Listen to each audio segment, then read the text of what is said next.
1 एकड़ 13 डिसमिल जो railway acquire कर रहा है और उनको नोटिस दिया गया है, उस 1 एकड़ 13 डिसमिल के एवज में कि आपका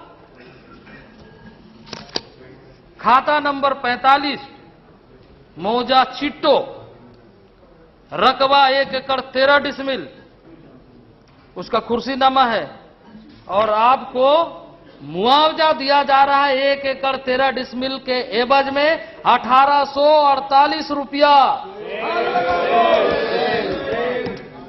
1848 रुपया मुआवजा दिया जा रहा है। तो पर डिसमिल उस जमीन का कॉस्ट क्या है? जिसकी पुश्तैनी जमीन, खानदानी जमीन, जिन्होंने मिट्टी से प्यार किया, जिन्होंने जंगलों से प्यार किया, जो प्रकृति से प्यार किया, जो वहां जिया मरा, सारी चीजें किया, उसकी पुश्तैनी जमीन जब लिया जा रहा है सरकार के द्वारा, तो उसका मुआवजा कितना है? पर डिसमिल 16 रुपया। एक कप चाय पिला दीजिए उसमें। यह कीमत है आदिवासी जमीनों की। और आप कहते हैं कि हम आदिवासियों के बीच में काम कर रहे हैं, लैंड एलिनेशन के लिए आर्टिकल 244 एग्जीक्यूट कर रहे हैं। कॉन्स्टिट्यूशन में आपने लिखा है कि आर्टिकल 244 के माध्यम से लैंड एलिनेशन को रोका जाएगा।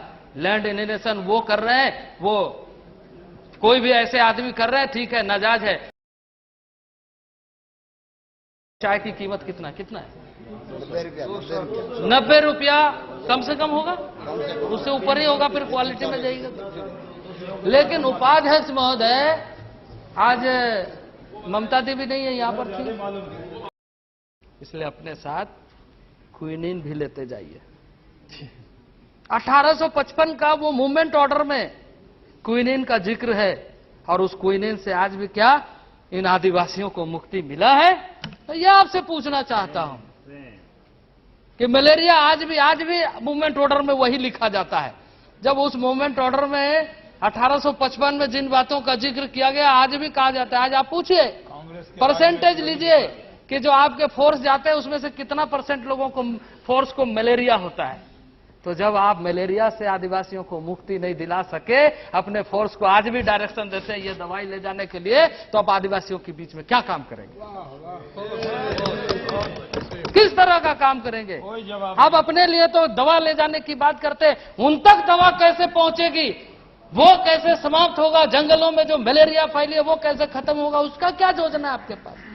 आप संवैधानिक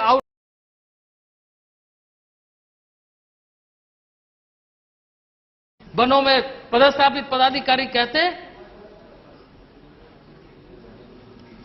कि जंगल में रहने वाले आदिवासियों को अंग्रेजों ने बसाया। अरे अंग्रेज इस देश में आए थे कि आदिवासी इस देश में आए थे? फॉरेस्ट विलेजर कहते हैं, अपमानित करते हैं। जो प्रकृति के साथ जीता है, प्रकृति के साथ मरता है, फल फूल कंद मूल खा करके जीवित रहता है, जो हमेशा प्रकृति को आलिंगन किया है, कभी भी वो अपनी आवश्यकता के ऊपर लकड़ी नहीं काटता, कभी भी वो नहीं चाहता कि मेरा जंगल बर्बाद हो। जंगलों के पेड़ में जब फल लगते हैं, सबसे पहले वो अपने आराध्य को, पेड़ पौधे को पूछते हुए अनुमति लेता है कि आपके पेड़ से हम फल खाएंगे कि नहीं। आप कहते हैं कि जंगल में रहने वाले, ये क्या है? ये लोकेशनल बैकवर्डनेस है। जंगल में रहना कोई पाप नहीं है, पेड़ पौधों के साथ रहना कोई पाप नहीं है। पेड़ पौधों के साथ जीना सीखिए तो ये ग्लोबल वार्मिंग जैसे समस्या पैदा नहीं होगा। ये लगातार आप कार्बन पैदा करने वाले, लगातार प्रदूषण पैदा करने वाले, आप जीना सीखिए, आदिवासियों के साथ जीना सीखिए, जंगलों में रहने वाले लोगों के साथ।